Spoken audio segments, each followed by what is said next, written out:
তিন শ্রেণীর ব্যক্তির বিরুদ্ধে আল্লাহ বলেন আমি নিজেই কিয়ামতের দিন মামলা দায়ের করব। I will be against them in the day of judgment. Three categories of people I will be against them in the day of judgment. তিন শ্রেণীর লোক কিয়ামতের দিন তারা ছাড় পাবে না। আল্লাহ বলেন আমি নিজেই তাদের বিরুদ্ধে মামলা দায়ের করব। এর মধ্যে এক শ্রেণীর লোক হচ্ছে রাজুলুন ইস্তাআজারা জিরান ফাস্তাউফা মিনহু ওয়া লাম ইউতি আজরা। একজন শ্রমিক ভাড়া করে তার কাছ থেকে কাজ নিয়েছে কিন্তু তার পারিশ্রমিক আদায় করে নাই। এরকম আছে না নাই? দাপট দেখায় ইউনিভার্সিটির ক্যান্টিনগুলোতে। ইউনিভার্সিটির ক্যান্টিনে যে খায় মাগার বিল দেয় না, এরকম টাকাই আছে না নাই? চায়ের দোকানে চা খায় পরে দিমু বিল দেয় না, আছে না নাই? দোকানে যে পণ্য কিনে বিল দেয় না, পরে দিমু, আছে না নাই?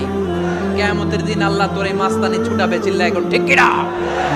আনা খাসমুহুম, আমি নিজেই তাদের বিরুদ্ধে মামলা দায়ের করব। কথাটা কার?